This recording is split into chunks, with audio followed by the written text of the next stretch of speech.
பிரிய மாணவனே உன் ஆத்தும வாழ்வது போ, நீ எல்லாவற்றிலும் வாழ்ந்து சுகமாயிரு மகனே.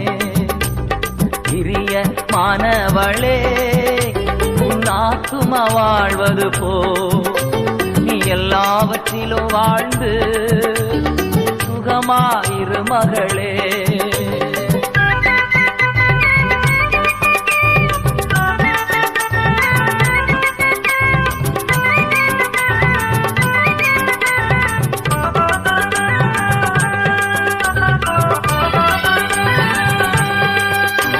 வாழ்க்கை என்பது போராட்டமே, நல்லதொரு போராட்டமே. வாழ்க்கை என்பது போராட்டமே, நல்லதொரு போராட்டமே. ஆவிதரும்